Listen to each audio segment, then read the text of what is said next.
The summer graduation ceremony of the Auckland University of Technology for the Faculty of Business, Economics and Law is about to commence. Please now switch off your mobile phones for the duration of the ceremony. We are about to welcome our graduates into the auditorium. I request that you stand and remain so until the stage party sits.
Please be seated.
Tihe mauri ora, e ngā mana, e ngā reo, e ngā mātā waka o te motu, no mai, piki mai, haere mai.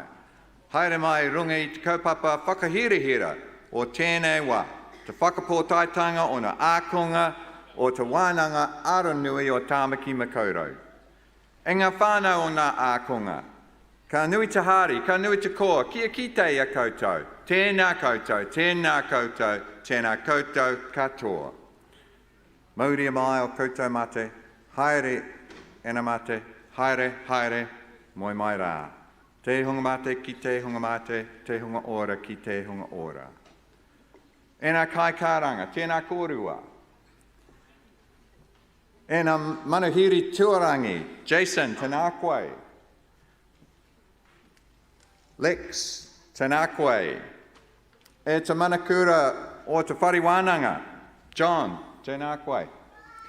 Tēnā koutou nā ākonga o te whariwānanga, kua eki koutou ki te taumata o te mātauranga, ka nui te mihi ki a koutou katoa. Nō reira e ngā rangatira, e ngā karawa, e ngā kuia, e ngā mātua, e ngā whaia, e aku hoa mahi, tēnā koutou, huri noa, tēnā ra tātou katoa.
Anoa ngā mihi nui ki a koutou katoa.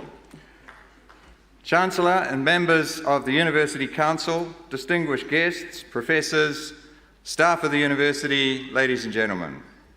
We've gathered today by order of the Council of the University to receive the graduands of the Faculty of Business, Economics and Law of the Auckland University of Technology and to award on these graduands their qualifications. And as the University Vice-Chancellor, it's my very real pleasure to welcome family, whānau, and friends of the graduands, and indeed everybody who's come to witness this ceremony and to share in its celebration. Most especially, welcome to the graduands. This is your day, and we congratulate you on it. Your achievement, for many of you, has been the culmination of years of study and hard work. And for all of you, no matter how long you've been studying, coming here today to receive your qualification is a milestone. So on behalf of the whole university community, I say well done. Ladies and gentlemen, we'll shortly come to recognising each of the graduates in turn as they come across the stage here, but let's begin this ceremony by acknowledging the achievement of all the graduates in the auditorium here who've successfully completed their studies. Please join with me in applauding them.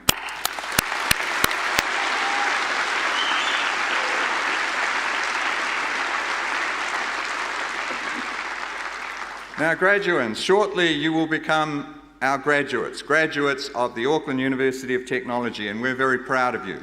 And we wish you every success as you take your new skills, abilities, knowledge and confidence out into the world. You've been transformed in a way by your studies. You know more about the world. You know more about the subjects that you studied. you know how to do more things with the capabilities that you've acquired. And most importantly, you know more about yourselves. And now you have the opportunity in front of you to take that knowledge and become part of the changes in the world. Everything you do with the capabilities you've acquired will make a difference somewhere, somehow. It's over to you now to decide what that difference will be, and we wish you the very best in making those choices and activating them. Now, a special word to friends, whānau, supporters. We're here in this grand auditorium, and we're wearing our strange and special robes, our academic regalia. Some of us have special korowai and other special adornments indicating the importance of what we do today. But please don't be overawed by the solemn grandeur of the ceremony. When the time comes and your graduand walks across the stage, don't feel that you must suppress your exuberance. Cheering, exclamations of joy, perhaps cries of relief, calls, traditional acknowledgements, they're all very welcome and they do add to the occasion for all of us, so please don't hold back. And now it's my pleasure to introduce our guest speaker. Jason Paris is the Chief Executive Officer of Vodafone New Zealand, and he joined the Vodafone Group in April 2018 from Spark New Zealand, where he was Chief Executive Officer of Home, Mobile and Business. Prior to his time at Spark, Jason held senior executive roles in Europe and New Zealand across the technology, media and retail industries. Now, Jason is a proud Southlander, a family man, Vodafone Warriors and Highlanders supporter. We forgive him for that here in Auckland. And he says his love of technology has helped to shape his career. Jason has real enthusiasm for the role of technology and of Vodafone in particular in enabling a better future for New Zealanders and New Zealand businesses. And it is with great pleasure that I now invite Jason to speak. Ladies and gentlemen, would you join with me in welcoming Jason to the podium?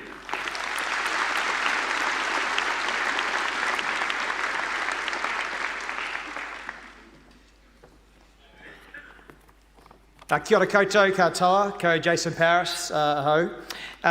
First of all, I'd like to acknowledge the Chancellor and the Vice-Chancellor, the university staff, the families and friends who are here to support the graduates, but especially the graduates. Woo! How awesome is today for you? I'm so excited and stoked that you've made it this far, and what is ahead of you is going to be extraordinary. Look, my understanding of kind of conventional graduation addresses like this is for me to tell my own story about my career and talk to you about some of the challenges that New Zealand is facing and how you can help. But as you've heard, as a Southlander, I thought I might take a more pragmatic approach. You'll pick up the rolling R's as I talk, so, you know, purple, curtains, girls, work and bourbon, but many of those are not going to feature in my address today, I'm sorry. Instead, what I thought I might do is share with you not what you could do, but how you might go about it, regardless of your ambition. Two key insights that I think apply regardless of what you decide to do next. The first one is about being remarkable, and the second one is about being kind. So being remarkable, I stumbled across an article many years ago when I was on an aeroplane. It was about Australasia's #1 real estate agent. You can picture it now, the tan, the white teeth, I think lounging across a Maserati or Ferrari or Lamborghini, may have even been in budgie smugglers of some description, I can't remember that. I think it was secret of my success, and I was like, rolled my eyes and I started to read the article, but I was blown away with the insight in that article. Now, this real estate agent had lost his grandfather at a young age. And at a very young age, therefore, had realised that the mortality rate is 100%, which may be depressing for some, but not for him. Because he decided from that very point onwards, any time a decision came up, whether he should play it safe or do something remarkable, he would be remarkable every single time. From that moment, every single time a choice came up, he chose to be remarkable, and over time, he became the best at what he did in his chosen field. Now, for the parents in this room, I'm not telling the graduates for them to be risky and take the most bold choice every single time, because you don't have to take big risks to be remarkable. You can also be remarkable by relentlessly focusing at what you're best at. Many years ago, a computer programmer arrived from India into Silicon Valley, and they were there with their family. And he said to his young daughter, who was 10 at the time, I'll help you integrate into school life. You should go into school, make some friends, and then come back and have a conversation with me about something that you're really interested in that will help you build your friend network. She came home that day and said, basketball. Now, not only had he not played basketball before, but he didn't even know what basketball was. So he and this group of 10-year-old girls, they went down to the local basketball court, so they watched some games, and they pretty quickly worked out that this was going to be a disaster. Them trying to play basketball against people who have been playing it for years was going to be extremely difficult. And he challenged them, is this something that you really want to do? And their response was, yes, kind of looks like fun. So they spent the next few hours watching basketball, and he was a bit confused. His reference point was soccer or football. And he didn't understand that when you shot a basket, you retreated right back to your own goal line and let the opposition come forward without any impediment whatsoever. So then he checked the rules to see if this was in the rule book. No, it wasn't. In fact, it was the complete opposite. When you score a basket, the opposition team has 3 seconds to throw the ball in, otherwise they lose it, and 5 seconds to advance the ball past halfway, otherwise they lose it. He couldn't understand why the opposition team was letting someone go past halfway without any impediments. So they pretty quickly worked out that although they couldn't be the best attacker from a shooting perspective, they could turn defence into attack. They decided to be the fittest, the hungriest defenders, and this group of 10-year-old girls invented the full court press. That year, this group of 10-year-old girls who had never played basketball before, by turning defence into attack, went to the National State Championship finals. What they did is they focused on what they were brilliant at, and that turned into something quite remarkable. Now, remarkable can also be an everyday occurrence. My wife and I honeymooned, we backpacked through Cuba back in the day, and we found ourselves in Santiago de Cuba having to get to Havana to get a connecting flight to Miami within 24 hours. We Googled Air Cubana, had the worst safety record in the world at that point in time, I think. We still chose to go on it because it was basically our only option, but we decided we'd better get to the airport well before. So we got there 3 hours earlier than was required. We checked in, and then pretty soon after we checked in, we were sitting down, and this man came rushing up to us and said, Mr. and Mrs. Paris, Mr. and Mrs. Paris. We said, yes. What are you doing? You're holding up the plane. And we said, but it's not leaving for 3 hours. And they said, yes, but everyone's here, so we're going. A common day occurrence in most people's lives, this person chose to change and challenge the status quo into something that's quite remarkable. So remarkable, in fact, I'm telling you a story 15 years later. But it's not about just being remarkable, it's about how you do it. And I've found, regardless of what you choose, the best way to go about anything is to be kind. Think about the last time someone was genuinely kind to you. Let you in traffic, opened a door for you, sent you a thank you note. Really, when someone came into an elevator, looked you in the eyes and asked you genuinely how you were feeling. Made you feel great, right? Unfortunately, I've noticed lately that kindness can be the exception, not the norm. We get in our cars and we've got road rage. We don't open doors for others. We don't give up our seats on public transport to people that need it more than we do. We're in our phones instead of looking at people in the eyes and having a conversation with them about how they genuinely feel. It's sad that when someone is genuinely kind to you, often nowadays, it actually is a standout. It differentiates them. The reason it's sad is because kindness doesn't cost a thing. It's free to give. Being considerate of others, thinking about their situation, is a massive gesture that doesn't cost you anything but can sometimes mean the world to them. My car broke down recently. It was on a busy street, $20,000 car, and it cost $5,000 to fix the gearbox, which is a whole new story. But anyway, long story short, I was stuck on this in this road, and I couldn't get the car into drive to get it across to the side of the road. 10 cars backed up behind me. I wound my window down and I put my hazard lights on. I was waving people past. First 10 cars either hooted at me, abused me, or gave me the finger, until Graham turned up, the 11th car. Graham stopped his car, put his hazard lights, got out of his car, and helped me move my car to the side of the road, so I felt better. Graham was kind. Now, I'd like to think that if I was in that situation, even before Graham helped me, that I would have done the same thing as Graham. But I can guarantee you that now he has, I will. It's a fact that kindness is contagious. And when you either observe someone being kind to someone else, or you experience it yourself, it encourages you to be kind as well. I was recently on an Air New Zealand flight from Auckland to Wellington. 2 tourists were sitting beside me who had just arrived from San Francisco.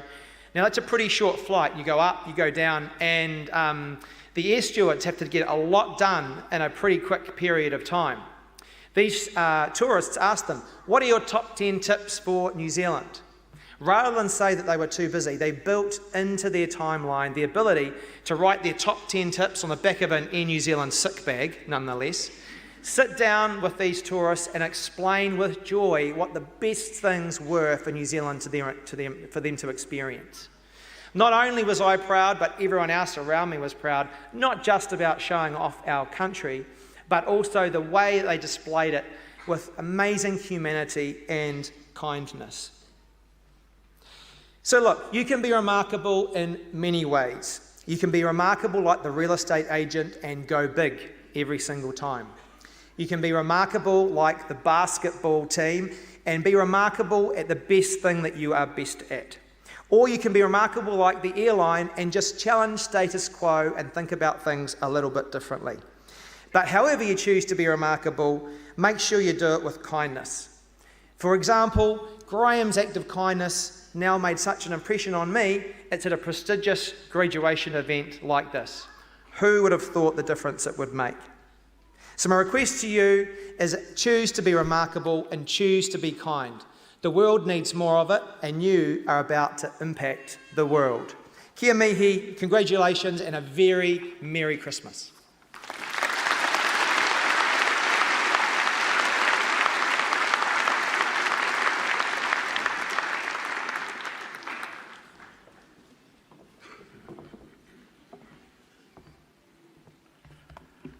Well, thank you, Jason, for your powerful and engaging message on choosing to be remarkable and choosing to be kind.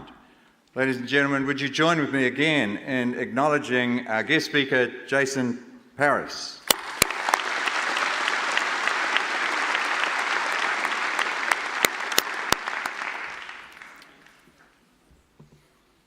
We now have a special award to confer. A Reeves Honorary Fellowship is a prestigious award made by the Auckland University of Technology, which recognises a former staff or council member who's made an outstanding contribution to the life and well-being of the university. On this occasion, the Council of Auckland University of Technology is pleased to make this award to Lex Boyd Henry. Lex Henry served as a council member as a member of the AUT Council since 2008. In 2011, he was elected as Pro-Chancellor, which is the Deputy Chairperson of the Council, and later that year he was appointed as Acting Chancellor, which is the Chair of the Council. He served in this position until March 2012, where he returned to his role as Pro-Chancellor until stepping down from that position in 2016. Lex finally retired from the Council in June 2018, having served 3 full terms of membership. During his time on AUT Council, Lex was a member of numerous council committees, including the Council Working Group, the Finance and Audit Committee, the Property Committee, the Executive Committee and the Honours Committee, amongst others. Lex also maintained an active role in the community, and from 2009 he's been the Council's representative on the AUT Millennium Ownership Trust Board, and from 2011 a trustee of the AUT Foundation. Lex has a background which spans both law and commercial interests. He has also held other governance roles, including as a director of Volvo Ocean Racing New Zealand and chair of the Cranley Merchant Bank, as well as chair of Productivity New Zealand, amongst others. It is this broad background and experience that made him such a valuable contributor to the governance of AUT. Lex has made an outstanding contribution through innovative and strategically important leadership, and through his unwavering enthusiasm and commitment for the university. His breadth of business experience and broad engagement with New Zealand's public and private sectors has been critical to ensuring AUT continues to attain the highest standards in education, teaching and research. It is therefore with great pleasure that the Council of Auckland University of Technology has resolved to award Lex Henry with the Reeves Honorary Fellowship. I'd now like to introduce the Acting Chancellor of Auckland University of Technology, James Schofield, who I call upon to confer the award.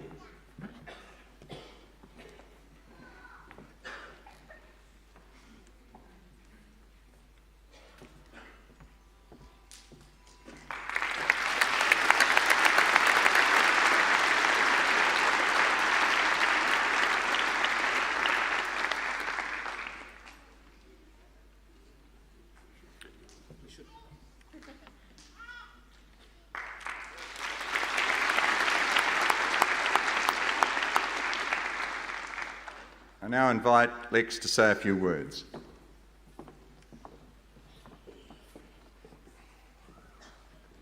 May I acknowledge the Vice-Chancellor, the Chancellor, Academia, and all of those who are present today.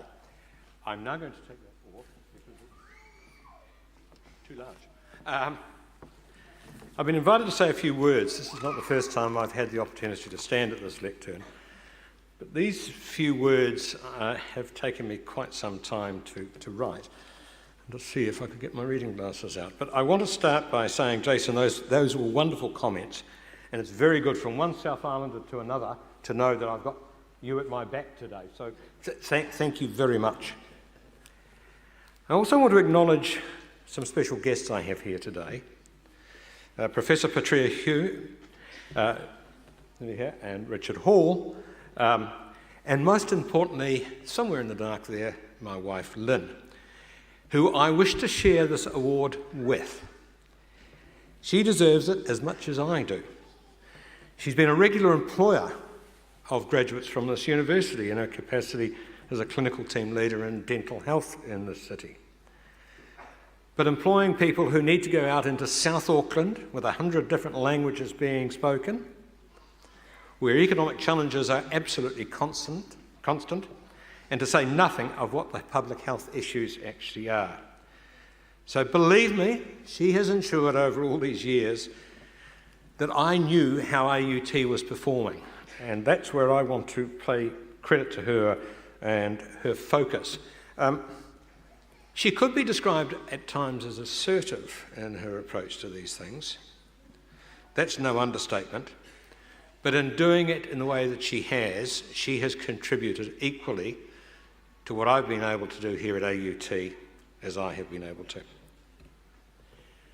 When I first started making some notes on this occasion, I slipped immediately into the trap that's probably associated with old men with grey hair.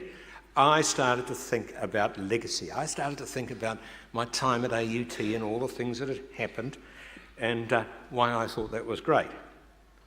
That was a massive mistake. So my first few drafts got well and truly thrown into the rubbish bin, and I wanted to solely focus on what the future is. AUT is uniquely placed, both in New Zealand and internationally. It is a university of technology, just like the Massachusetts Institute of Technology. It has great research that's been proven in recent times by independent surveys. It has an international reach which needs to be spread even further and recognised. And it has faculty who are actually real teachers. They want to be at the leading edge, they want to understand their subject, and they want to be able to take that knowledge and impart it to students and graduates, but against the background of ensuring that those students and graduates can challenge what they're saying. What it amounts to is the Māori expression, hei tangata, hei tangata, hei tangata. It is people, it is people, it is people. It is people that distinguish AUT from all the other universities in New Zealand. Now, today's a graduation ceremony for business, economics and law, and as Derek very kindly mentioned, I've seemed to have spent most of my life trying to earn a living in that area, so a few off-the-cuff comments, I think, if I might direct to our graduates today. For those of you who are graduating with business degrees today, can I please ask you to do one thing for me? Be more theatrical. Learn that writing a good report is fine, but presenting that report and being able to articulate what you were really wanting to say about it, and to be able to be questioned and argue the point with the people who are receiving it, is absolutely crucial. Long have gone the days where I would read a report and then quietly absorb it, and like so many reports, it gets pushed to one side. So go out and be theatrical in the way that you actually present. Give everything that you do a reason to be listened to. Now, for the economists, well, I worked as an economic advisor for the government, so I'm very much a defrocked economist by definition, certainly not a virgin. I want the economists to understand one fundamental thing. There is now more social anthropologists employed in Silicon Valley than there are economists. The reason being that the successful companies that inhabit that particular valley look to people who can tell them how tribes, how other people are reacting to things. Economists could do very well to embrace the social anthropology side of things and put it together with economic analysis rather than just simply focusing on the pure side of economics. And by that I mean a recent statement by a Deputy Secretary of Treasury in Wellington who observed that he couldn't really comment on an issue that he was being asked about because he really hadn't read any of the theoretical papers before he was asked the question. It sounded to me like somebody that was getting up in the morning, seeing the economy working in practice, and then spending the rest of the day trying to work out how it might operate in theory. So I ask the economists, come together, start looking at the people side as much as the economic side. Lastly, the law, which has been part of my career. I want to say to the lawyers that are qualifying today that you are taught to think differently. And I ask you to use that skill as you go out into the workplace, whatever you may do. If you go into private practice, can I ask you to do one thing? Please don't accept that your clients are going to instruct you. It's a wonderfully old-fashioned way to express the relationship between a client and his lawyer. But just imagine you've gone through all the process of achieving a law degree, and then you're going to sit there and wait for a client to tell you what to do, to instruct you. It's ironic because of the way lawyers are taught to think. But can I sound a warning? Watch out for technology, because it's going to have a major impact on how the law is practiced over the next 10 years. Can I return to the Reeves Fellowship? This is definitely a coin with two sides. On one side is a commitment to continuing to support and push AUT to be even more successful in my capacity as a fellow.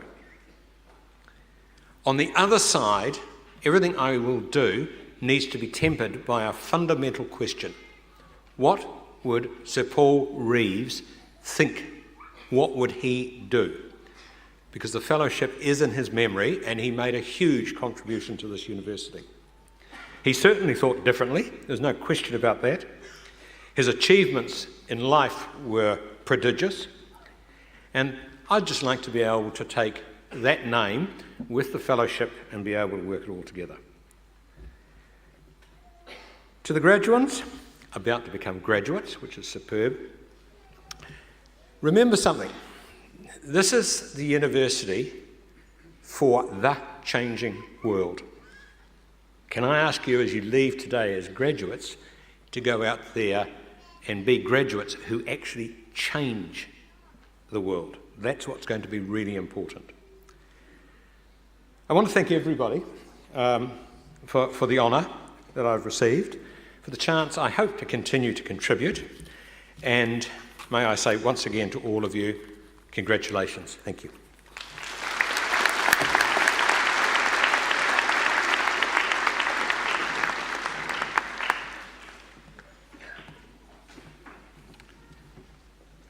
Ladies and gentlemen, would you join with me again in congratulating our new Reeves Fellow of the Auckland University of Technology, Lex Boyd-Henry.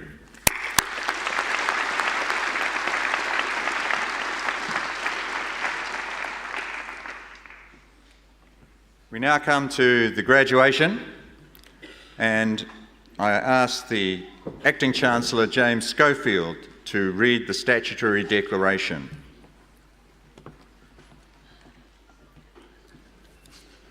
By authority vested in me by resolution of the Auckland University of Technology Council, I, James Schofield, hereby grant degrees, diplomas and certificates to those present and in absentia who have satisfied all the requirements of this great university. Ladies and gentlemen, Professor Kate Cairns, Dean of the Faculty of Business, Economics and Law.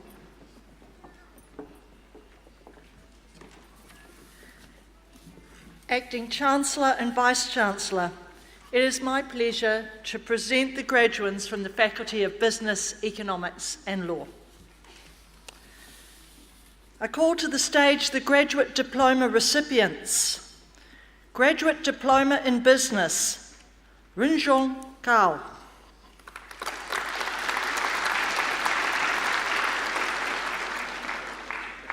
Purva Avadat Chafika.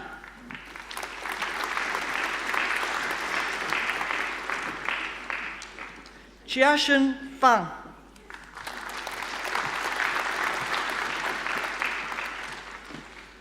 Isa Oliva Kabonsai Geikilio.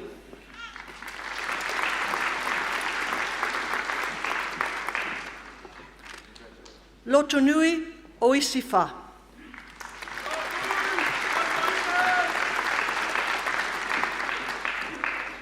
Lagrimas Salazar Labaclado.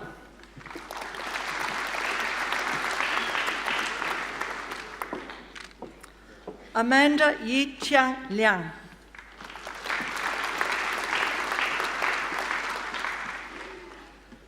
Rohit Nair.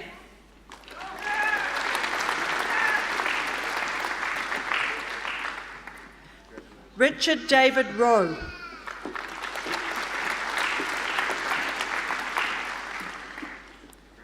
Ni Niaman Nila Supami.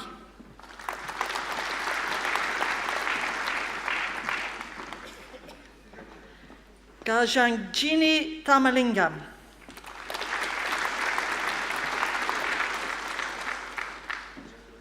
Paul Cornelius van Nijkerk.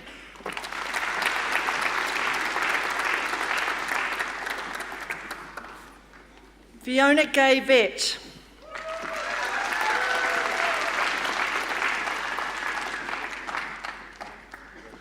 Alexandra Vovk.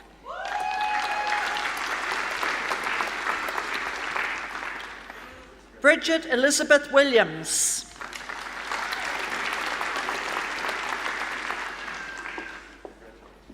Yahoo Yao.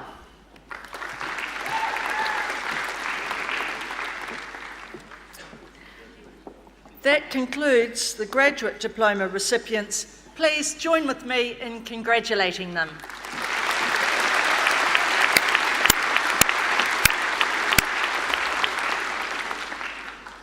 We now move to the bachelor's degree graduands. Bachelor of Business, Nguyen Ngoc Min Phong.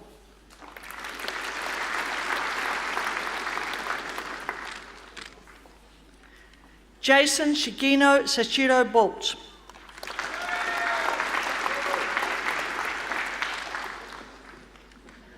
Chuchia Gao.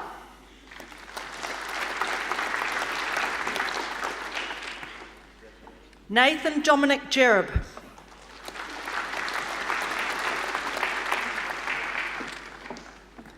Elizabeth Irene Marie Jerison.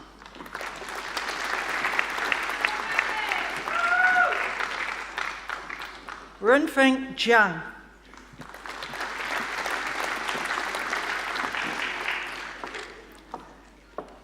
Kent Zhou.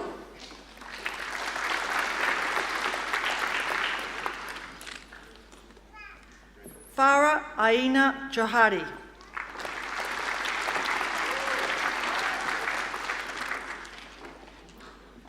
Timothy Eric Johnson.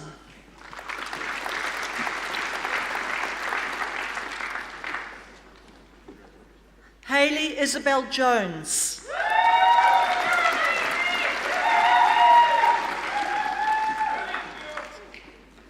Courtney Joyce.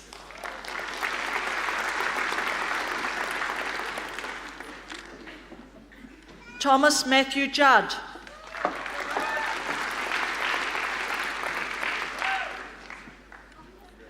Komal Kanta.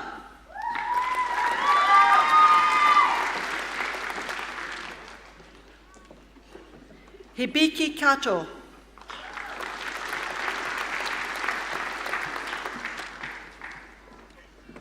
Govinda Kaur.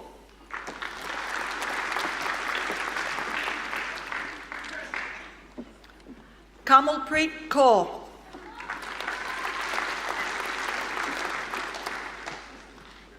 Kirandeep Kaur.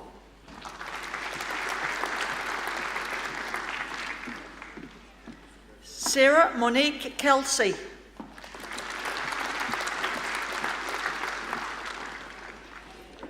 Karamveer Singh Khalsa.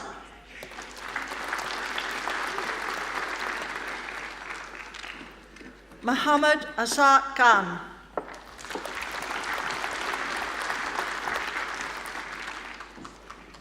Yoongjin Kim.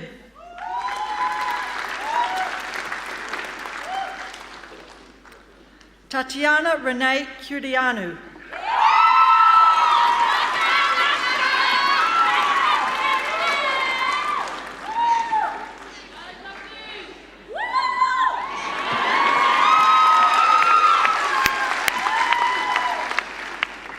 Julian Kleiser.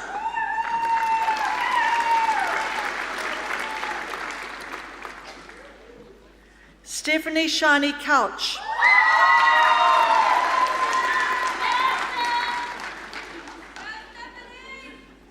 Sarana Kulilang.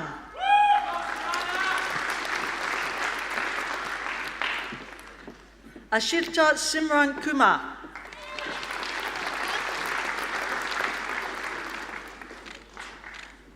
Shinal Shivni Kumar.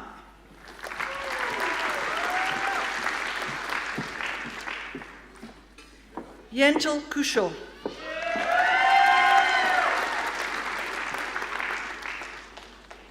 Sershan Lai.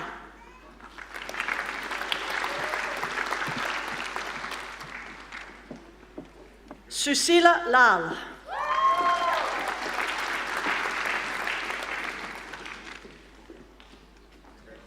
Sioni Tupu Natuvai Latu.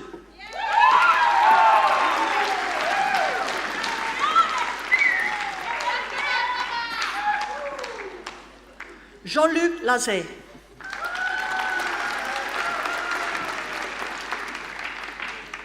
Kiwon Lee.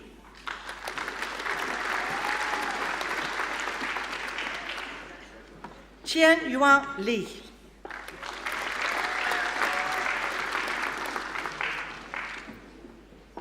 Joyce Yong Chi Lim.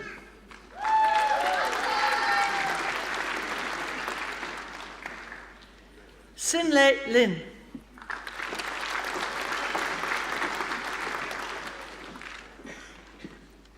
Mei Chin Liu.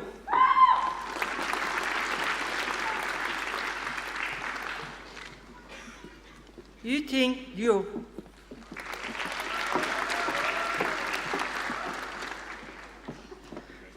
Marie-Jacqueline Elodie Kui Chi Yu Manhin.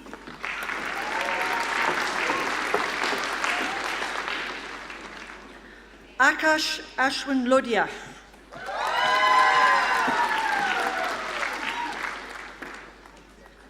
Kiyomi Long, also graduate certificate in business.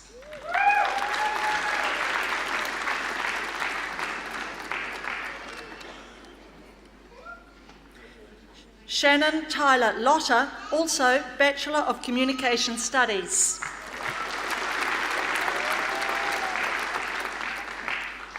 David Adam Lowe.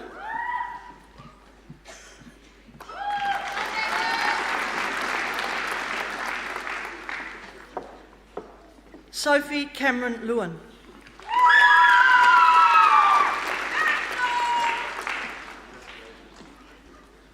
Phuoc Dat Lu.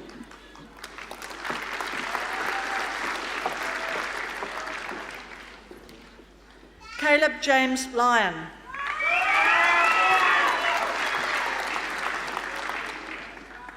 Xiao Yu.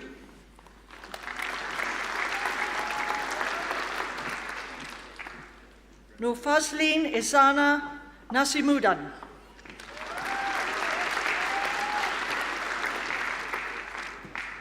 Yanlin Ma.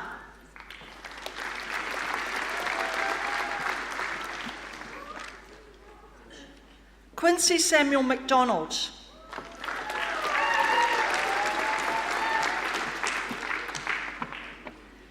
Alex Whitney Mackenzie.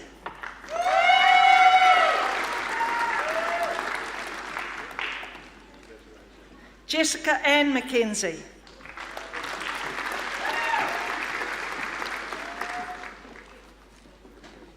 Yulia Makovsky.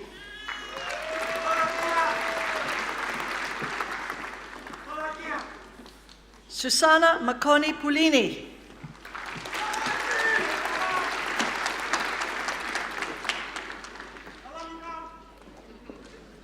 Amelia Mary Jane Marlowe.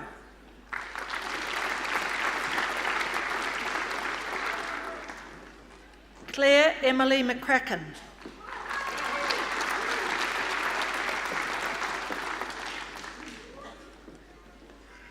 Tori Nicole McCann.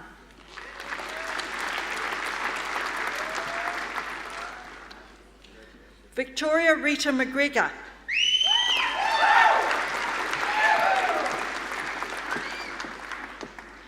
Nurusiefa binti Muhammad Sharum.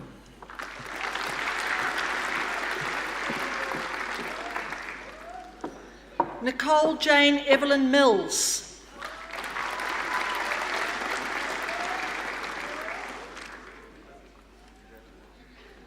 Luke Michael Moberly, also Bachelor of Sport and Recreation.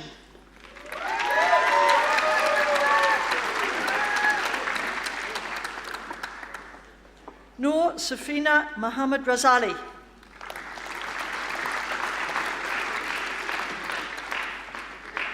William Tavita Moore.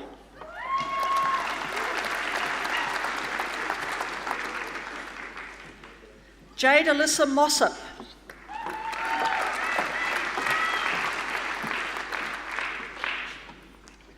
Albanina Murati.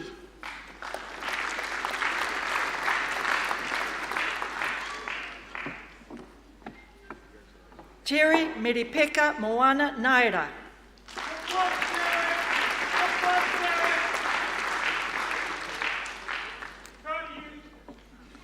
Maxine Zenita Naidu.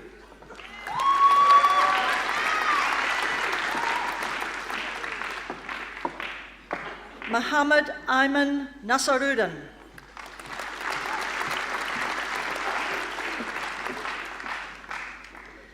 Kaylee Nell, also Bachelor of Communication Studies.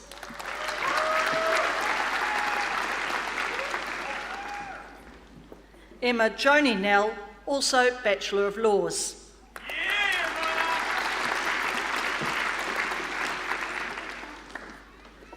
Lisa Noy.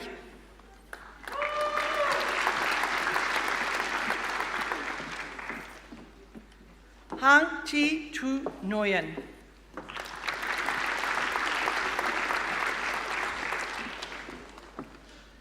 Lei Long Hui Nguyen.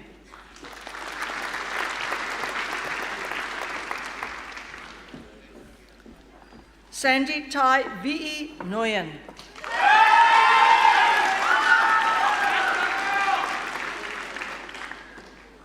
Shao Mai Nguyen.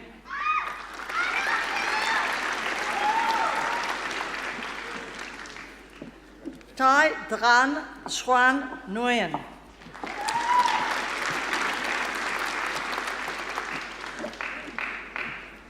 Ti Tran Tran Nguyen.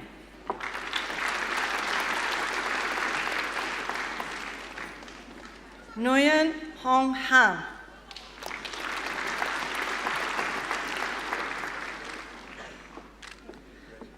Amira Saharan Nisa.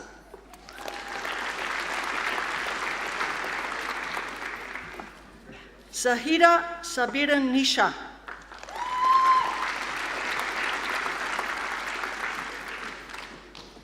Yun New.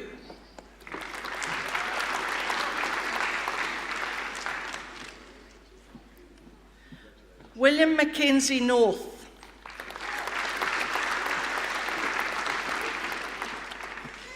Monica Nov Lim.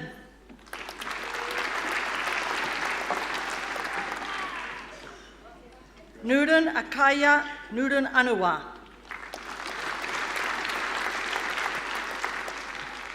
Elizabeth Ruth Pace.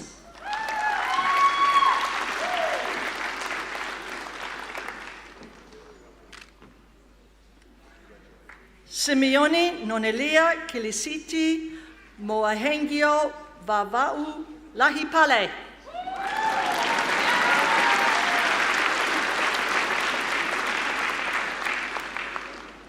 Christopher John Parker.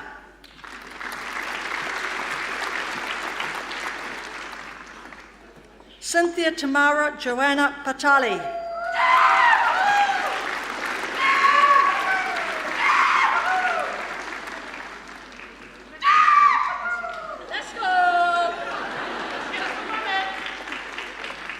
Yu Patu.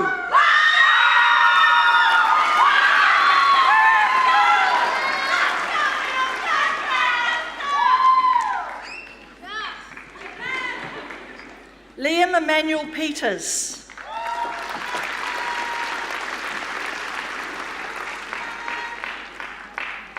Megan Lupe Peterson.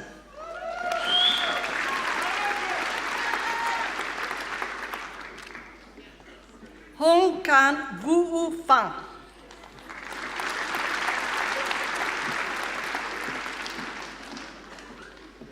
Nguyen Huang Dang Fang.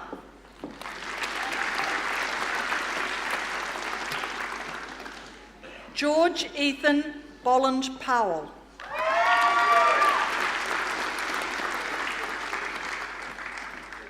Sohail Kush Prasad.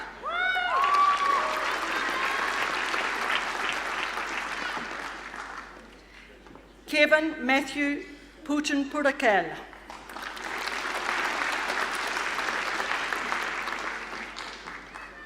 Sabiha Salim Rahman.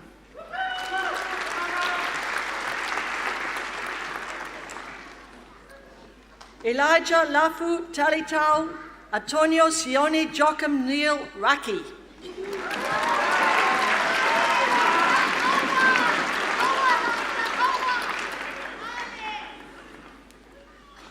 Aishini Rani.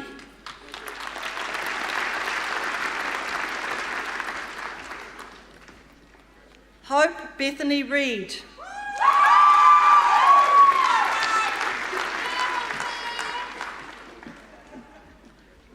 Tane Quentin Rewa Rickett.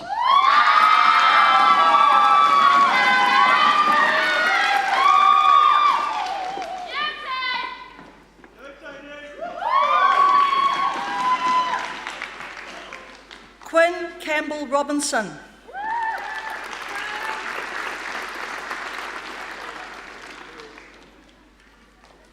Sepoloni Akape Saifi.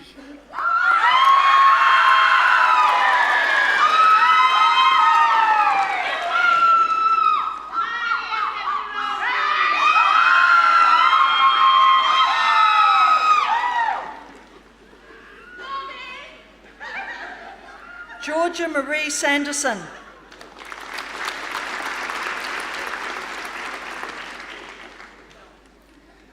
Julie Sawadonti.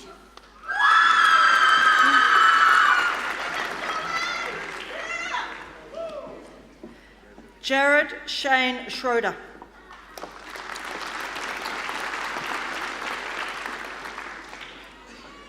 Elizabeth Jean Hannah Scott.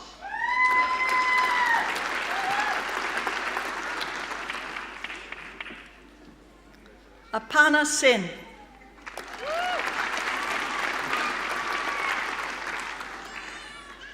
Nikita Seth.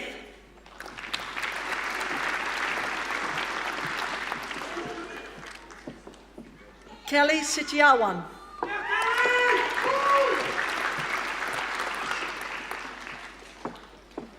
Elizabeth Ruth Seymour.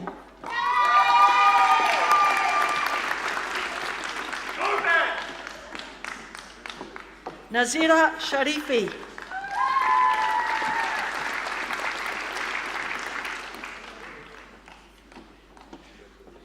Mohit Sharma.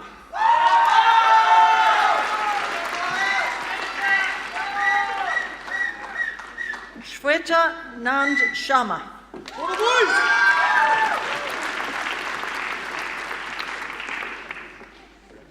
Bailey Shepherd.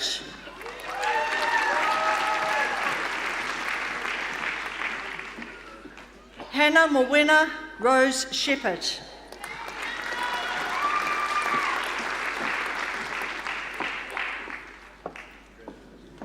Peter Jepson Shepherd.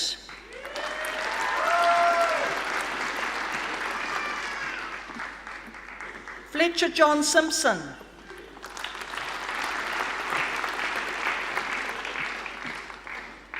Harpreet Singh, also graduate certificate in business.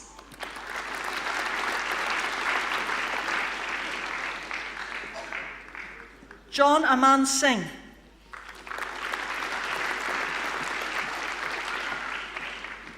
Roselle Rashika Singh.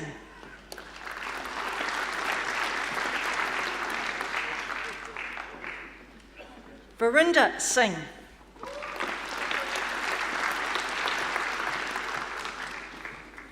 Olekum Sipondone.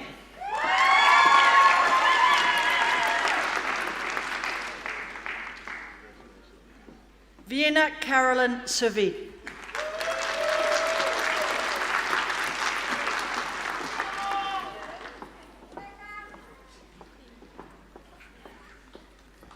Acting Chancellor and Vice-Chancellor, that concludes the presentation of the graduands for the moment.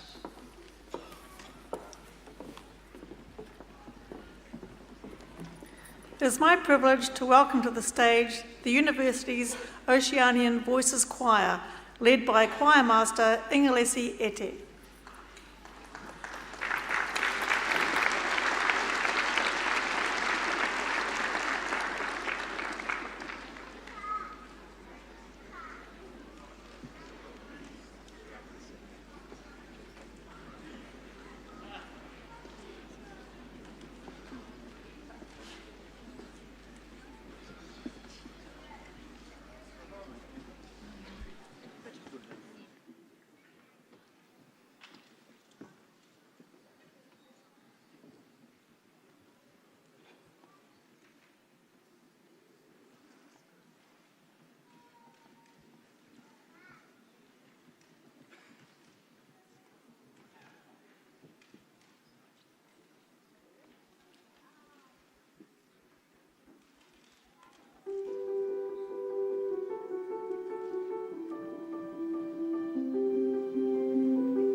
colors fill my head.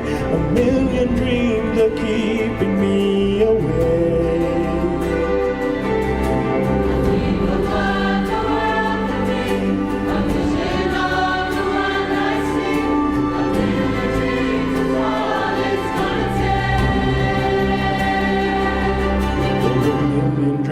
For the world we're gonna make. However big, however small, let me be part of it all. Share your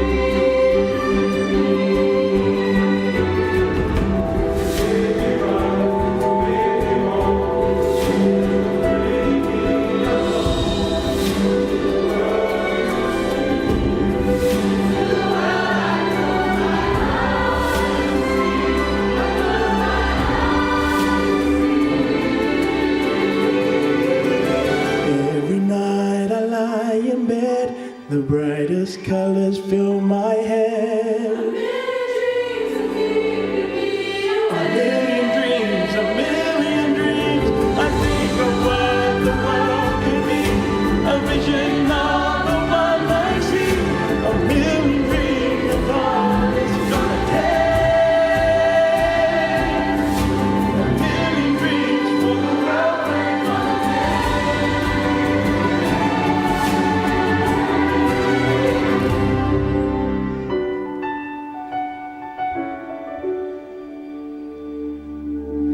I'm not a stranger to the dark.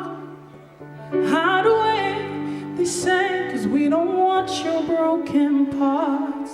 I've learned to be ashamed of all my scars. Run away, they say, 'cause no one will love you as you are. But I won't let them break me down to dust. I know that there's a place for us, for we are glorious. When the sharpest words wanna cut me down, we're gonna send a flood, we're gonna drown them out. I am brave, I am bruised, I am who I'm meant to be. This is me. Look out, 'cause here I come, and I'm marching on to the beat I drum. I'm not scared to be seen. We make no apologies. This is me.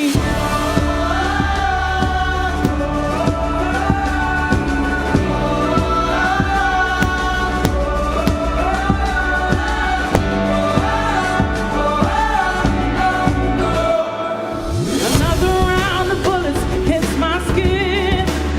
Won't fire away, 'cause today I won't let the shame sink in. We are bursting through the barricades and reaching for the side. Yeah, that's what we've become. I won't let them break me down to dust. I know that there's a place for us, for we are glorious.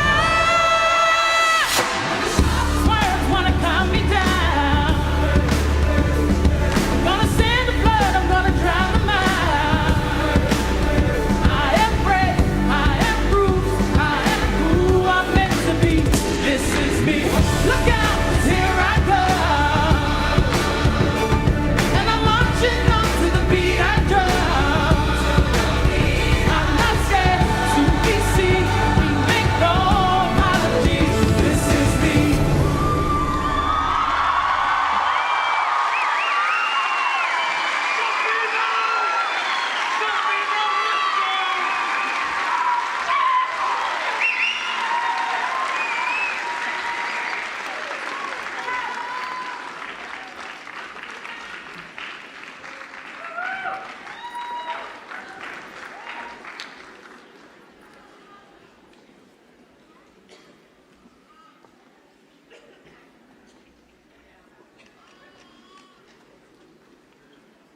I'm sure you'll all agree that that was the most wonderful and powerful performance. We will now continue with the presentation of the graduates.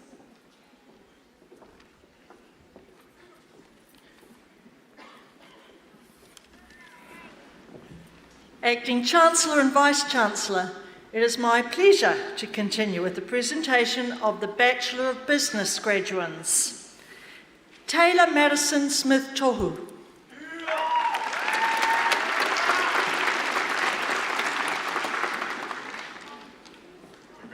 Kathleen Cassie Loselea Sulia.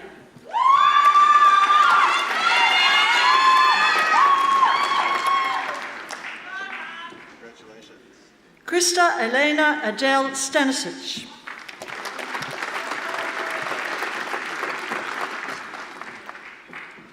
James Victor Stead.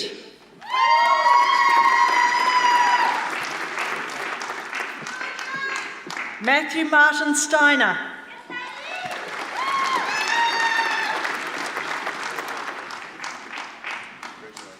Charlize Stridham.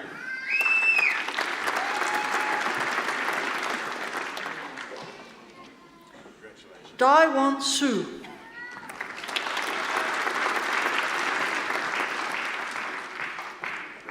Andrew John Sumner.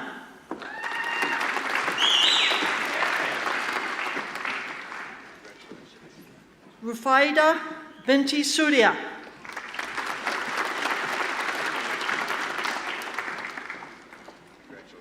Mariko Suzuki.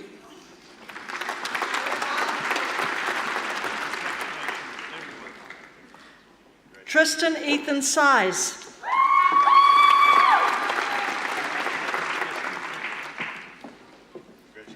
Venus Christian Tare.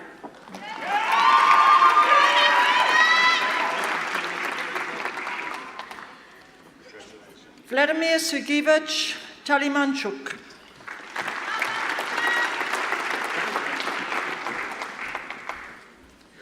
Rachel Haley Tarrant.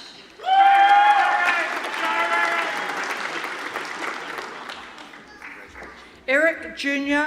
Toilili.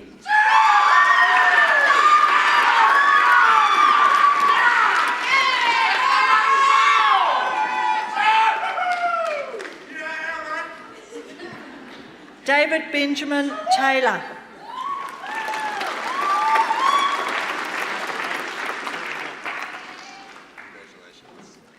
Kalia Pare Teariki.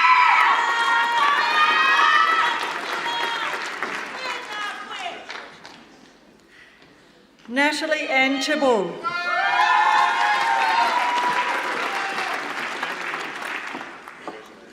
Richie Justy Tani Parambil.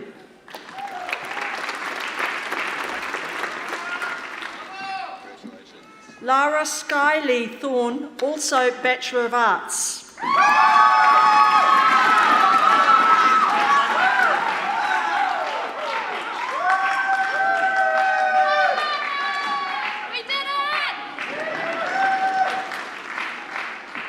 Lauren Louisa Tomlinson.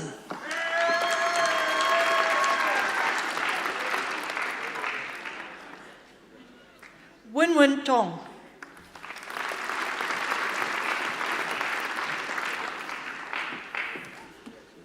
Man Tuan Tran.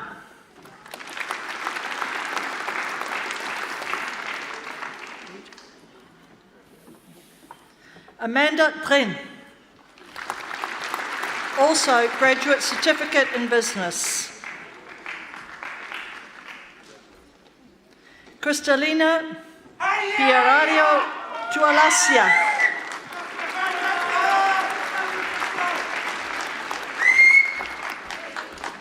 Irina Giris Tui.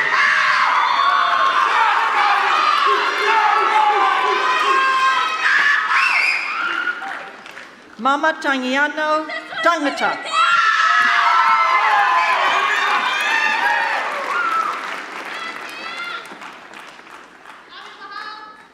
Erica Isabella Turner.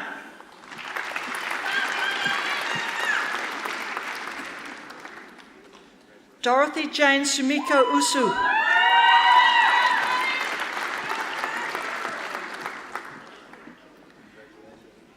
Tai Long Ashley Wee.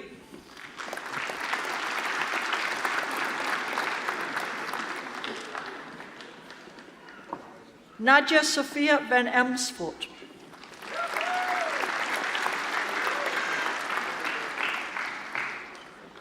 Matthew Wallace.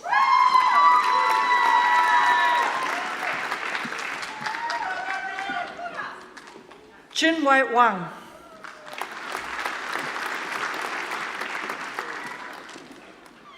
Yingxin Wang.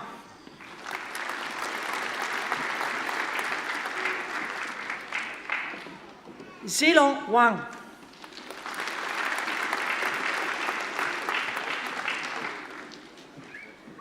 Anahira June West.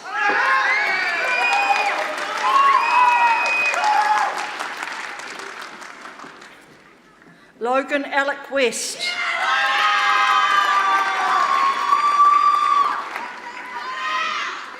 Rahira Ebony Wharido.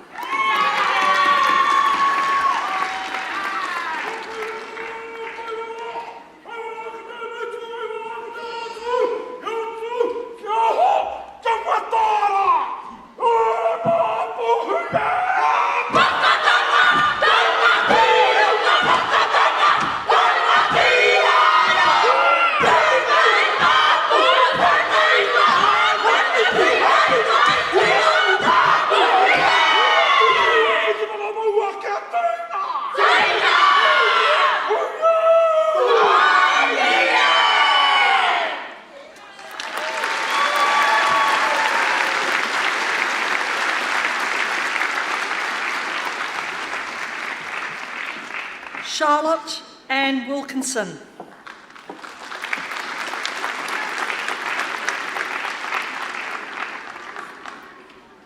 Julie Williams.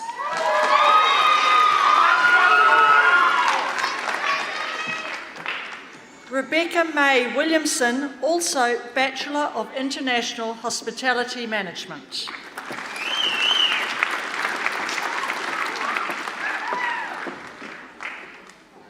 Tony Marie Wilson.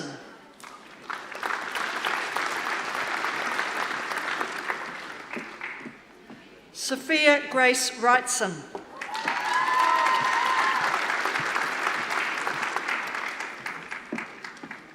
Madison Wiley Papali.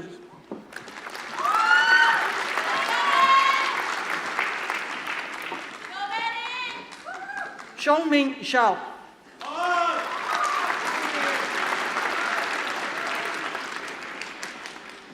Xuan Xu.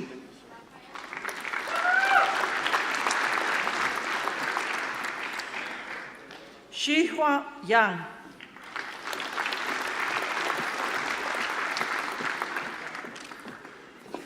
Rui Yi Yang.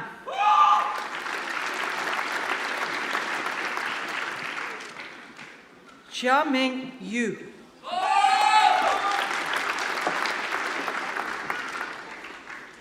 Rachel Ka Kai Yuan.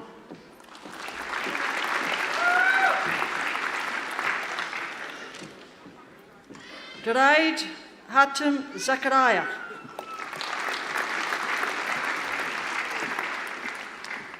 Qian Zhang.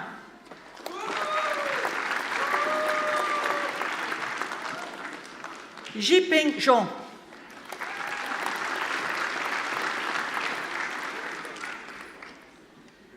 Sam Zawir.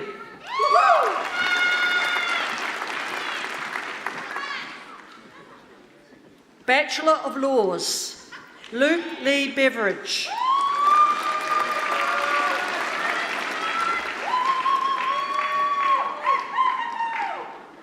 Sam Imami.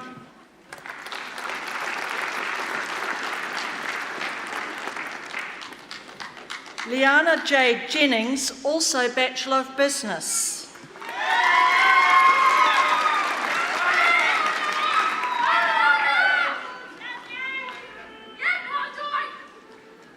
Anne Christine Simpson, also Bachelor of Arts.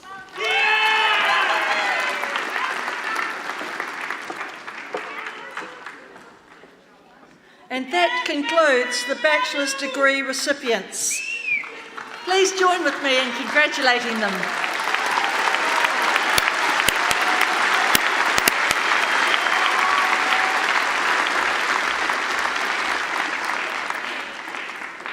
I call to the stage the Bachelor's Honours degree graduates. Bachelor of Business Honours, Emma Belworthy-Luthwaite, also Bachelor of Business.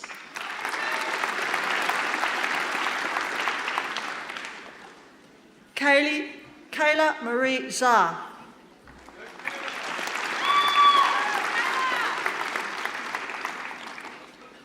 Dustin Damien Lakey.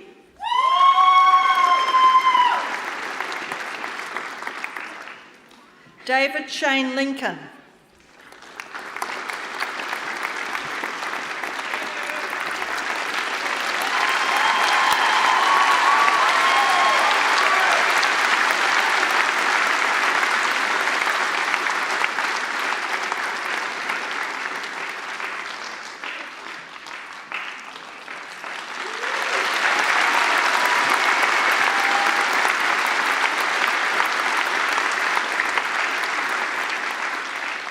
Benjamin Roger Quilter.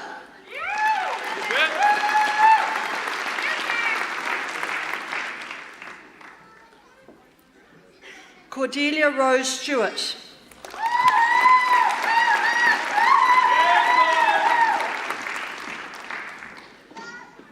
Bachelor of Laws Honours, Tiffany Eden Pello, also Bachelor of Business.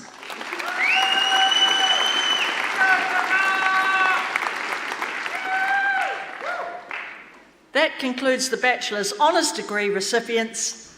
Please join with me in congratulating them.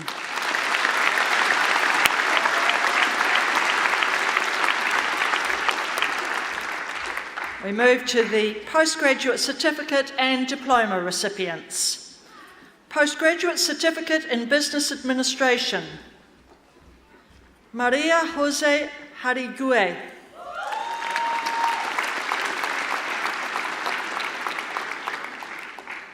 Venkatesh Krishna.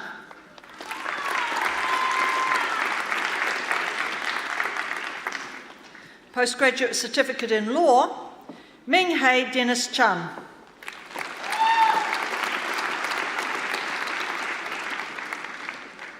Colin Ozzy Pukiiti.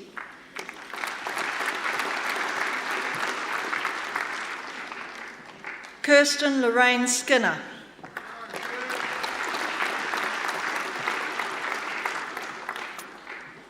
Postgraduate Diploma in Business Administration, Dayang Wahida Abang Abdul Wahab.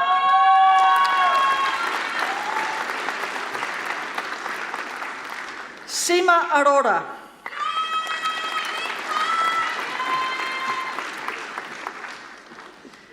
T. Tran Tui Nguyen.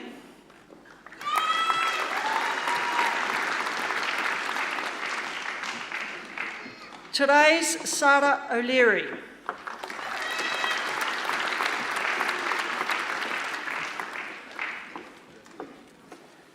Simajit Kaur.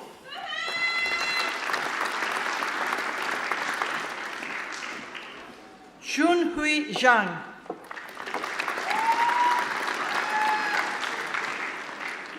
Zhao Fei Zhou.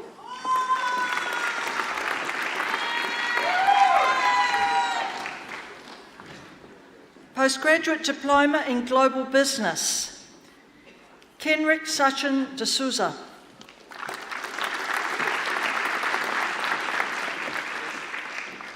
Anurima Sitara Ghosh.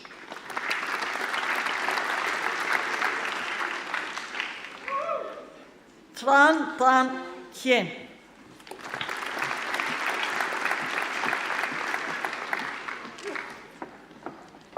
Garang Kutia.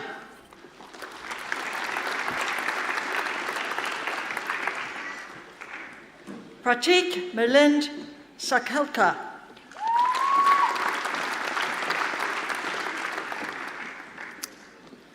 Joseph Xavier Williams Elangical John.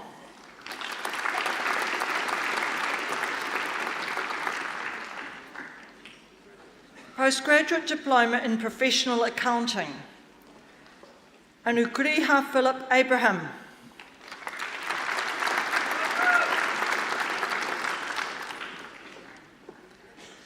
Tejas Bangalore Jagannath.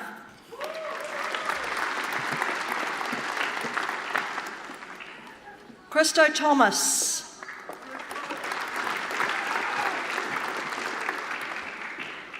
Hajit Kaur.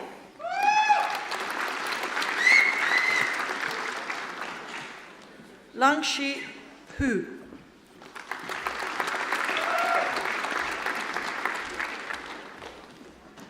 Pianush Jongshanak Surakul.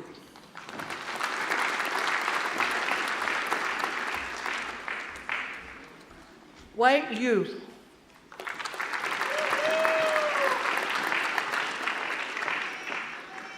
Ramzana Raisal Sahinas.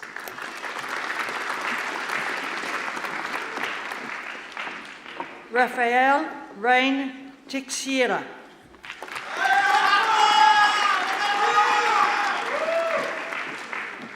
Yuvneet Suni.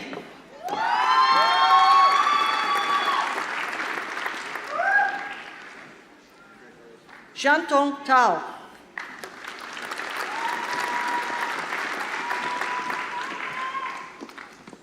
Rupal Pawan Tekwani.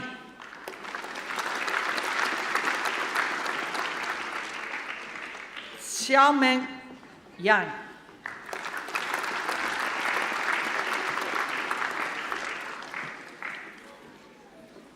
That concludes the postgraduate certificate and diploma recipients. Please join with me in congratulating them.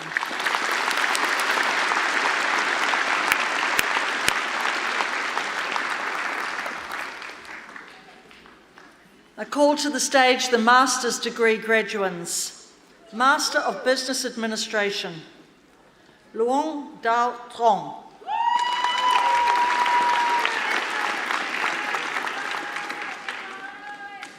Christine Delaney.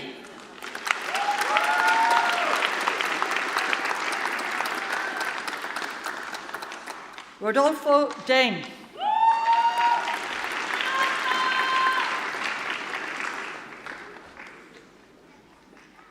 Xiaofang Fang.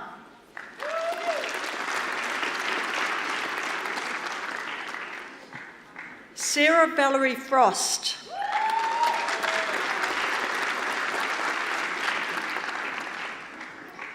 Philomena Ananya Gomez.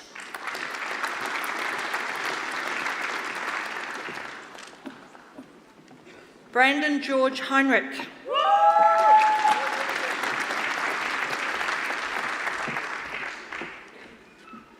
Trevor William Hayes.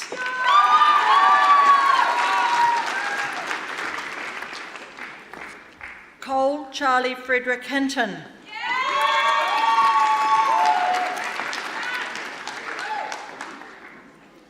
Marvin Makuhi Kimata Kamal.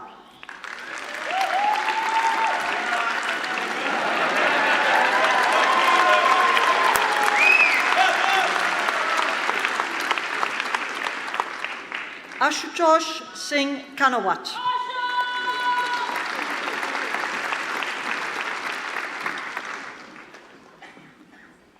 Quan Lee.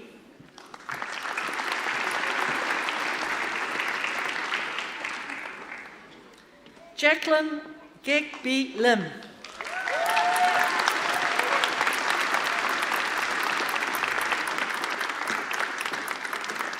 Sing Yu Liu.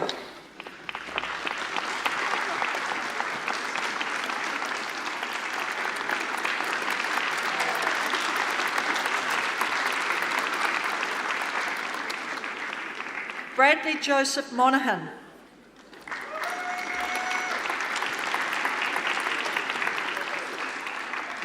Ashley Craig Nolan.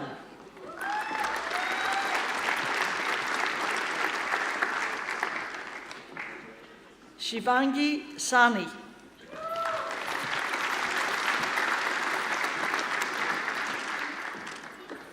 Ming Tan.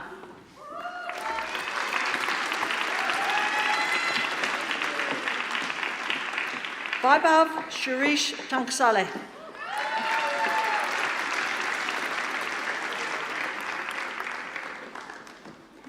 Anton Paul Tyers.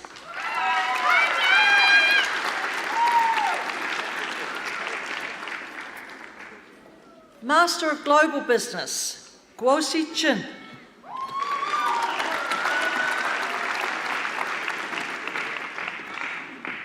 Mo Chin.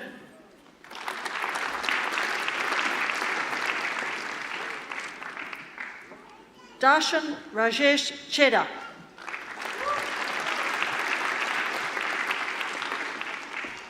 Srujana Hashita Kachara Kanahali Satya Reddy.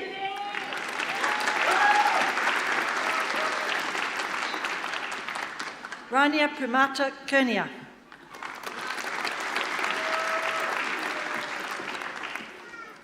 Lingshan Yu.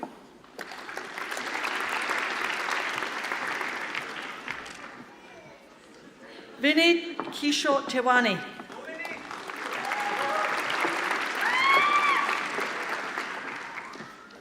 Christy Justy Tani Parambil.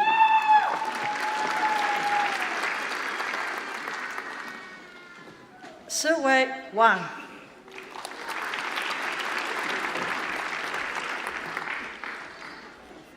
Hasaru Kavisha Pereira Verasinge.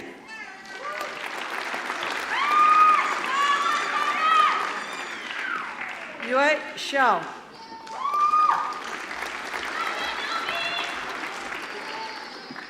Jitao Yan.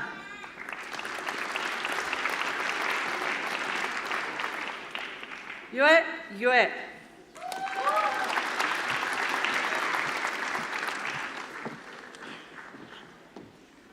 Dodo Zhang.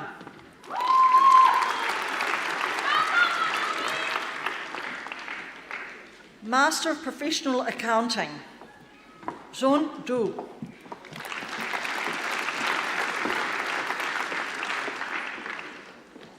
An Yuan Feng.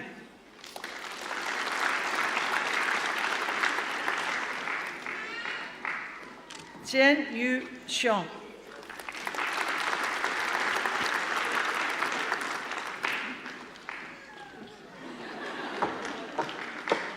Wei Zhang.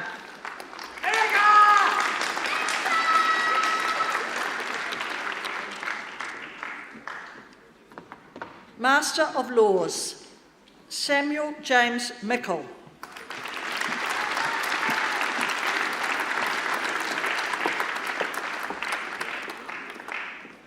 Benjamin Jose Damalerio Ruste.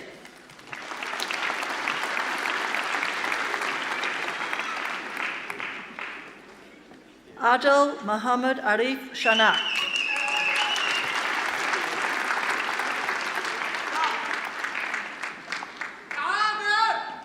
Pramudi Kumari Tenakun.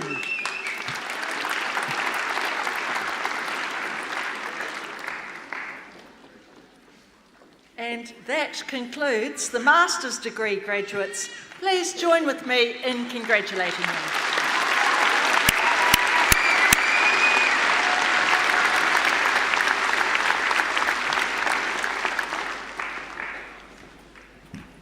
The Vice-Chancellor, Derek McCormick, will now introduce the doctoral graduands. Ladies and gentlemen, a doctoral degree is the preeminent qualification the university can confer, and it represents the highest level of academic endeavour as a student. The award of the degree is the result of years of focused research and the preparation of a thesis which is granted as an original contribution to the state of knowledge. Acting Chancellor, it's now my pleasure to present the doctoral graduand of the university. With the Doctor of Philosophy and a thesis entitled Business Clustering in New Zealand, the Creation of Competitiveness in a Regional Cluster and the Influences of Intermediaries on Cluster Competitiveness. Sobanth Pan.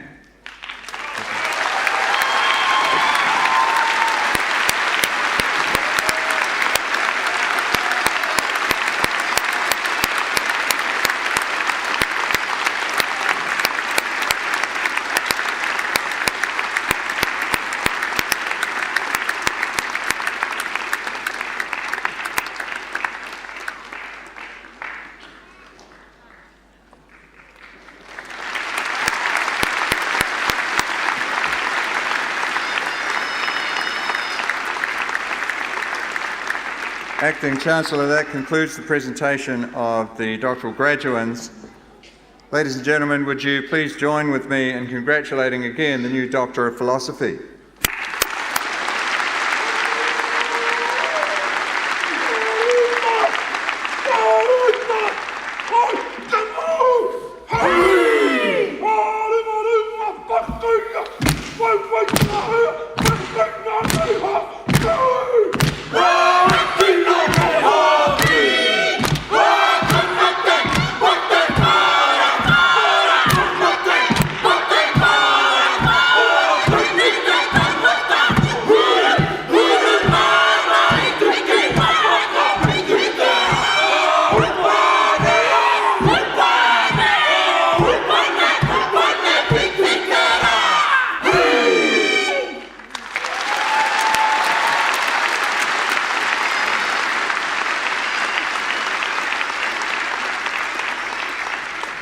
The new Doctor of Philosophy to join the stage party, and while that's happening, I'd like to have a word with the graduates down here.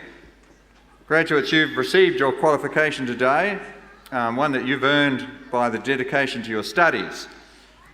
And I know that you haven't done it entirely by yourself. It is your degree and there's nothing untoward in that, but you will have had supporters who've helped you through difficult times, helped you perhaps with chores, money, all sorts of things. And some of those supporters are here in the auditorium today.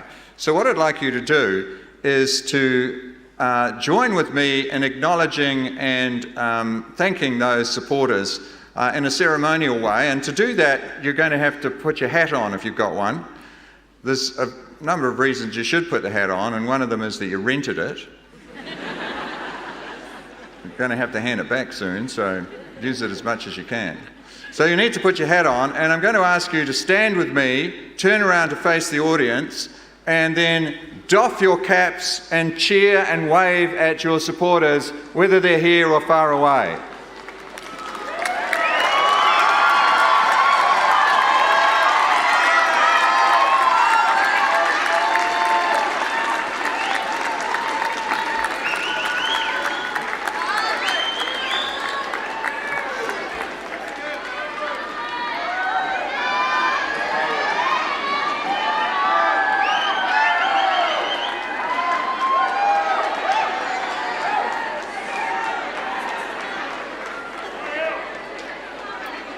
Thank you, graduates. Please be seated.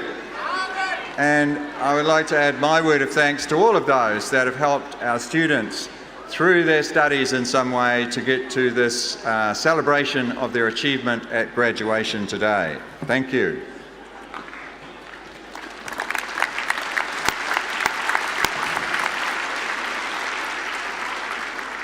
I now call to the stage Christopher Parker, a graduate of the Bachelor of Business degree, who will respond on behalf of all the graduates.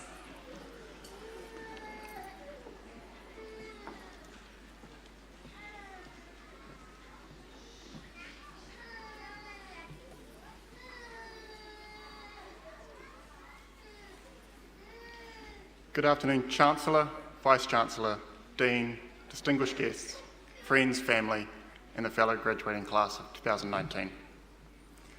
I'm not someone you'd describe as a traditional university graduate. I was an average high school student. I was a student who chose woodwork over science and PE over maths. However, like many of you, I decided to go straight off to university after finishing school. It's safe to say I wasn't ready. I finished the first year, failed half of it, and dropped out. That was round one. 6 months later, I went back for round two, finishing one semester this time before dropping out again. After 2 failed attempts at university, I'd lost all confidence in my ability to be an achieving university student. I had no clear direction or idea on where I wanted to go or what I wanted to do. I started jumping at every opportunity that presented itself to me, hoping that each one was going to be my success story. But no matter what I seemed to try, nothing clicked. I felt like a hamster in a wheel, trying as hard as I could to get somewhere, but not getting anywhere at all. I never had a eureka moment. I never woke up and suddenly knew exactly what I wanted to do. I've only ever wanted to prove to myself that I could succeed at something. I decided I wanted this to be as a university student. I wanted to sit in an auditorium like this and become a university graduate. 3 years later, I find myself in a totally unexpected position. Not only joining all of you here today, celebrating the success of graduating from AUT, but having the privilege of representing the graduating class of 2019. I didn't do anything particularly different or revolutionary during my third attempt at university. I still can't say I had a light bulb moment, and that's the reason I didn't drop out for a third time. I quite simply think I'd reached a point where I truly wanted it, and I worked out what I needed to do to enable myself to succeed. I turned up to every class, understood what I was required to do, and did it. It turns out that the library is actually a really productive place to study and finish off assignments. It turns out that actually reading the textbooks is helpful. It turns out that writing your study notes throughout the semester means that during exam time, you can just study. And it turns out that when you do things the way that suit you the most, you're able to reach your potential. I know that there's absolutely no way I'd be here today without the support of my family through this roller coaster ride. Thank you for being the soundboard for each of my decisions as I've tried to make them. Being there through the countless changes in direction, successes, and setbacks. I truly appreciate your complete belief in me, even when I didn't believe in myself. To the AUT Faculty of Business, Economics and Law, thank you for the opportunity to speak today. Being up here isn't something that I'd ever thought about, and if I had, it wouldn't have been something that I thought would be possible. But here I am, and I will be forever grateful for this opportunity. On behalf of my fellow graduating class 2019, a big thank you to all of our family and friends. Thank you for your undying support. You've been with us through the highs and the lows, been the shoulder to cry on and the calm, encouraging voice when we wanted to throw it all away.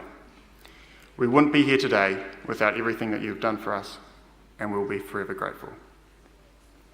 I still don't know where I'm going to end up or what I'm going to do, and I'm okay with that. Many of you may have the same feeling here. It's a big world out there with so many different possibilities, but I'm encouraged by reaching this milestone, learning that if I put my mind to it and figure out the best approach for me, I can see something through and succeed. I hope you also take encouragement from reaching this milestone also. We are now part of the AUT alumni, an illustrious group of people who have gone on and done extraordinary things. Congratulations.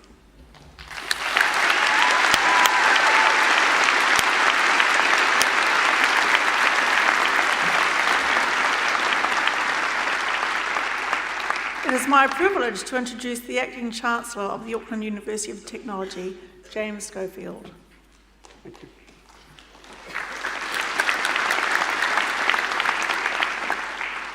Graduates, yes, you're there. You've made it. Well done.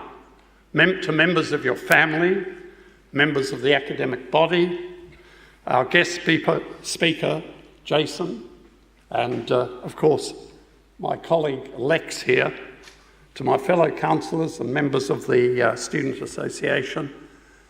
It is a great pleasure and a marvellous, wonderful, enveloping process that we've gone through today. You've moved as graduates from graduands through to graduates, and it is the pinnacle of what you have tried and set out to achieve. Professor Kate, well done. You've got them all there. It's a marvellous achievement, and they can now go out and challenge and explore the world. Christopher, thank you for outlining the way you saw your time at AUT. You did show resilience. You did show and you did prove that you wanted to do it. And you did prove that you could do it. And I suppose with every journey, it is never quite the straight and narrow path. And I think it does us good to reflect on where we rise and where we fall, and where we get up and get going again. It is that getting up and getting going again that is important. Christoph, in your studies, it's important that you discovered those inner parts of your life. And I sincerely hope that you'll be able to follow your dreams, and thank you for addressing this graduation. I naturally cannot let this occasion pass without congratulating Lex Henry here for receiving a Reeves Honorary Fellow. I had the pleasure of working with Sir Paul Reeves on council, the previous Chancellor, and he was a great man of vision, passion and drive. He was somebody that can pull people together and build AUT into a university that does bring different cultures, different ethnic groups and different people of all levels together. So I think it's very appropriate, Lex, that you received that honour. You certainly have had the absolute passion for this university and for its success, cajoling us along, critiquing our decisions and helping to steer us in the right direction.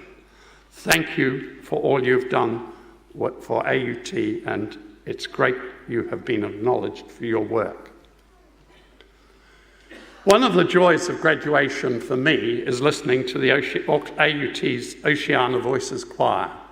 And I'm sure you all enjoyed their rendition of Hugh Jackman's theme from The Greatest Showman. Whilst you were sitting there enjoying it, behind that curtain, you should have seen how this lot were rocking and rolling. It was really great fun, and it always is. I wait with intrepidation for the moment that I see how they're received. So my thanks to Elise Iti for his hard work, because it's a choir that brings forward the passion of the people that make up this great university. Today was a delight. We only had one doctoral student, and capping the doctoral students is the greatest achievement that we have within the university. In this summer graduation ceremony, I think there's been about 50 doctoral students capped, and they epitomise the pinnacle of research and academic achievement. Well done, and congratulations again. While singling out a group in the graduation ceremony like this, with so many achievers, theirs is the ultimate prize. And it is absolutely staggering and amazing how this university in the last 20 years has developed to have now over 1,000 people within the doctoral program and leading the New Zealand league tables in research citations. AUT is now a force to be reckoned with. We have people that are fulfilling the ambition to make this a preeminent institution. To those of you that are completing your studies, I hope you found it rewarding and fulfilling. We're always delighted with the number of overseas students that pass through AUT, and I sincerely hope your time with us has met your expectations. One of the great things, as I've alluded to before, is AUT brings together people of all different cultures and backgrounds, and it is only through this process that we can expand knowledge. It allows us to show a human face of what can be achieved by inclusion and respect. So for those of you that are travelling back to your own countries, I hope you continue to build bridges and widen the respect for all people. My final comments are to ask you to think about the type of graduate you have become. And really this goes to the heart of what Jason, our speaker, was referring to. AUT aims to produce well-rounded graduates that understand the practicalities of the world around them. But we also want graduates with qualities of tika, pono, aroa, integrity, respect, and compassion. And that fits with Jason's comments of remarkable and kind. We want you to be well-rounded. It is not only the academic aspect that you will take into your business life, it is the other qualities. A number of you will become part of professional bodies, will be governed by ethics and the like. They will be your guide. But remember, sitting back there is the philosophical grounding that AUT, I hope, has given you of tika, pono, and aroa. Integrity, respect, and passion. It's part of our ethos, and it is what makes us great. As this is the last ceremony of the summer graduations, I'd like to thank Richard Stewart and his team. They make sure these ceremonies run so smoothly over the 10 ceremonies and over 3,000 graduates that have passed across the stage. For you and for me, it always seems, and an image of a swan comes to mind. The ceremony floats perfectly along, everything in its place, but underneath it and behind it, his team is pedaling away there. So Richard, please pass on my thanks for your team and for their work. Likewise for graduates, behind me are the people that made it all possible. Your teachers, your researchers and support staff. I believe it's appropriate that we acknowledge their efforts and their perseverance in getting you through your degrees and qualifications. And I'd like you to join me in acknowledging them with a round of applause.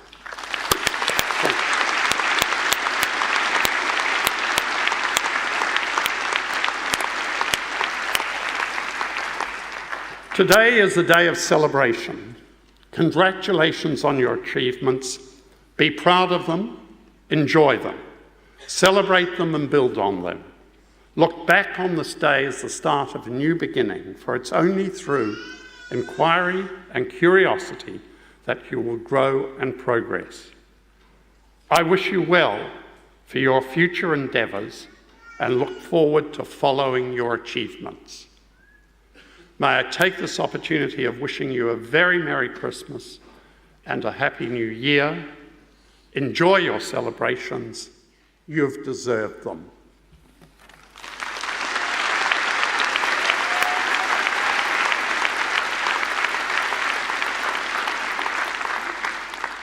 Please stand for our national anthem, which will be led by Callista Ferreira.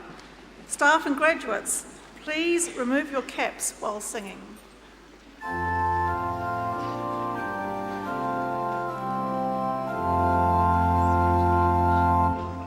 God of nations, at thy feet, in the bonds of love we meet.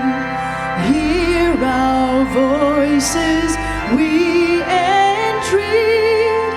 God defend our free land. God Pacific's triple star, from the shouts of strife and war, make her praises heard afar. God defend New Zealand. Hey, oh, heart to eye, oh, na iwi matora, hata whaka ronona, me aroha noa. Kia ua ko te pai, kia tau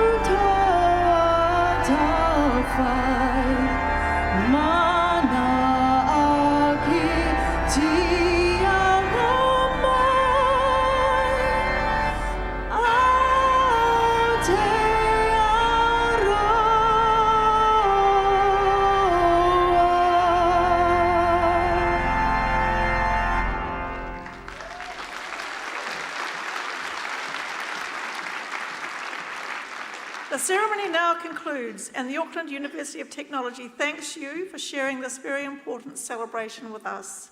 Please remain standing until the official party has left the auditorium.